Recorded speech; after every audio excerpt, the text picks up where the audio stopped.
Hello. So I don't really know how to start videos. So I'm just gonna get to the point. This is gonna be a 2017 books I read and just like sort of how my life went. 2017's been a pretty like big year, and if anything, I just want to keep it on records what I did so I remember in the future. So I'm just gonna get started. So I'm gonna tie this all in back to my reading goal. The Goodreads reading goal I set for myself this year was 50 books, and I think last year's goal I set was like 12 or 24 or something like that, and I was like, why not double it? Yeah, I think it was like 24. So yeah, I set it to 50 this year, and I'm like, okay, I can do this.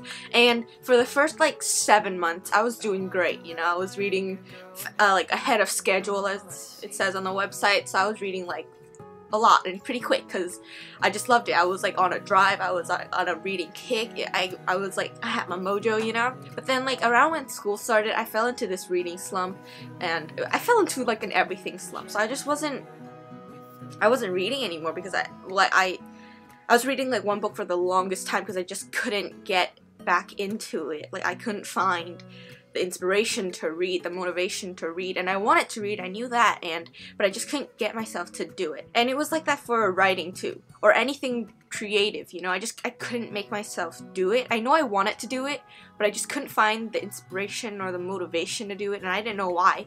But I know I wanted to make things, I know I wanted to write, but I couldn't.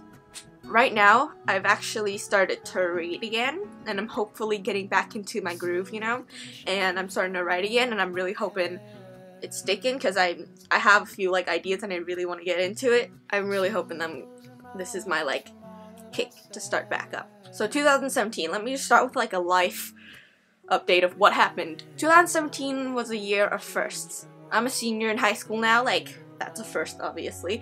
That's crazy.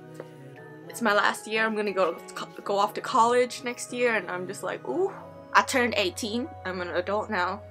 Yay me. I also got a new dog. 2017. Let me get her right now. I'm sorry to bother you. This is Aquila. We adopted her September, I believe it was. She doesn't really like to be carried, but she's a little Australian Shetland sheepdog. Her and Marley are getting along fairly well.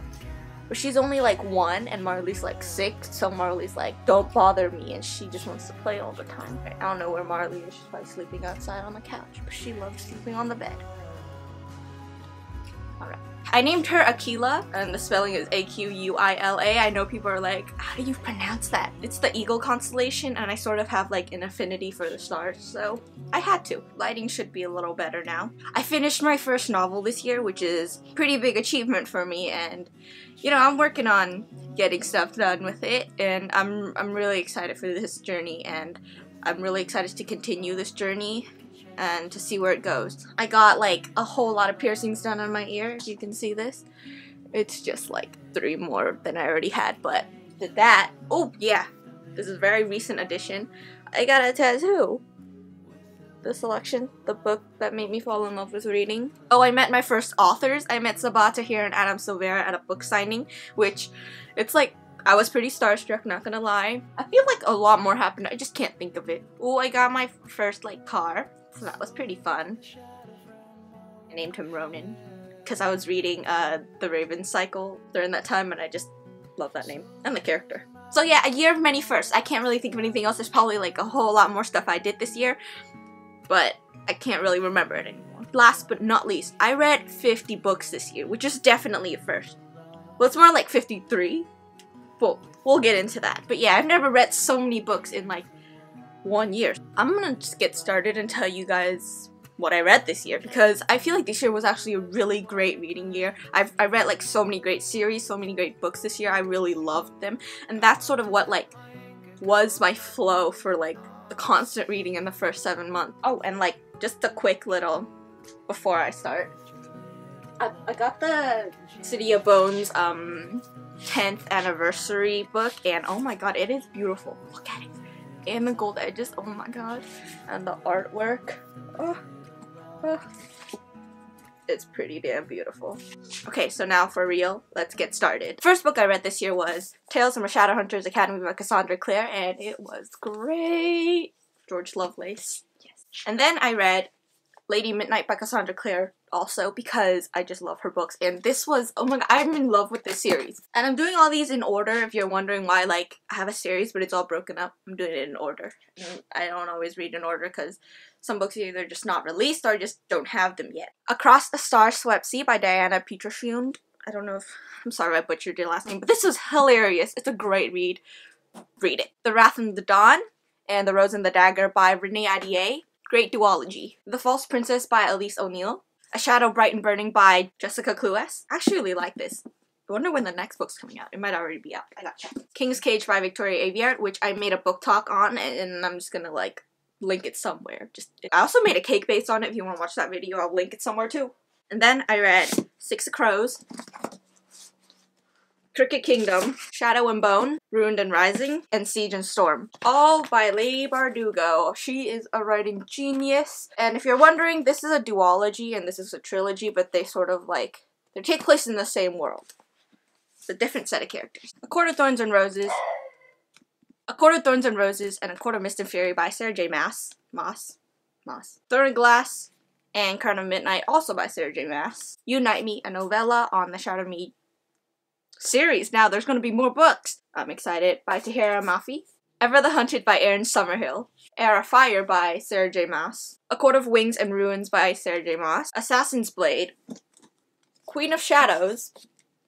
And Empire of Storms. I read a lot of her books this year. Lord of Shadows by Cassandra Clare. This book killed me on the inside. A little bit on the outside too, but emotionally traumatic. You should definitely read it. The Crown's Game by Evelyn Skye. Caraval, I don't know how to pronounce it, by Stephanie Garber. And thank you, Julia, for getting this for me. The Siren by the one, the only, Kara Cass. Sword and Verse by Kathy McMillan. The Crown's Fate by Evelyn Skye, the second book to The Crown's Game. Nemesis by Anna Banks. I need to get the second book. And then I read The False Prince, The Runaway King, and The Shadow Throne, all by Jennifer A. Nielsen. These books, they're middle grade, but they're fantastic. Like, it's a must read. The main character is hilarious, and it's just such an adventurous book. It's amazing. Definitely read it. Plot twists, love it. Next, I read The Glittering Court by Rochelle Mead. This Savage Song by Victoria Schwab. The Raven Boys by Maggie Stiefvater. Shadowrun by Adrienne Strickland and Michael Miller. And then I finished The Raven Cycle by reading The Dream Thieves, Tongue Twister, Blue Lily, Lily Blue, and The Raven King. Next, I read The Crystal Blade by Catherine Purdy. And then I read Twilight, of course, by Stephanie Meyer. I have not read Life and Death yet, though. Gotta get to that. And then these next few books are the ones that, like, have sort of started helping me get out of my reading slump, because it's in my favorite genre ever. YA fantasy with like a kingdom and a romance. Love it. The Traitor's Kiss by Erin Beatty. This book it's so good, and I recommend it to my friend, and she loved it too, so you should definitely read it. Assassin's Heart by Sarah Ayers. I'm not sure how you pronounce that. Court of Fives by Kate Elliott. Ruined by Amy Tintera. Also like a great fantasy book. Frostblood by Ellie Blake. Long May She Reign by Rhiannon Thomas. This book, like, the story was okay, but the main character, I related to her. You'll have to read it to understand, but I totally related to her. And I saw myself in the character, which it doesn't always happen. You know, I always try to live vicariously through a character. But I really saw myself in this character, so I really enjoyed that. And then I read Avenged by Amy Tintera, the second book to The Ruined. And then I read The Thief's Cunning by Sarah Ayers. Under the Never Sky by Veronica Rossi.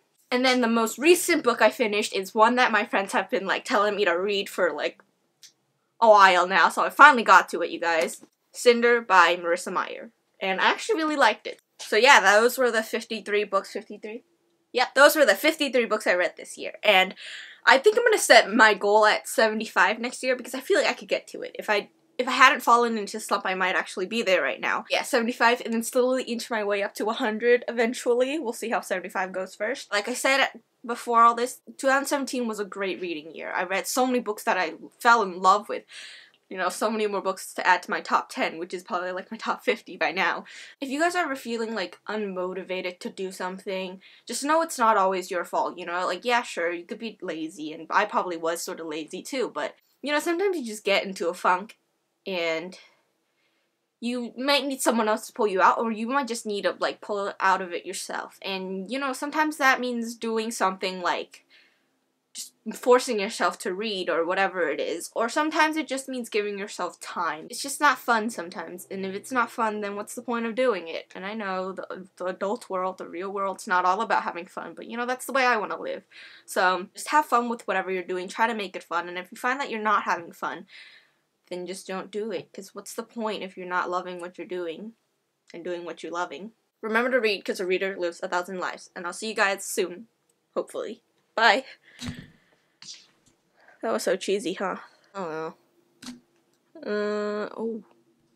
That totally fogged over. My fingers are, my hand's warm.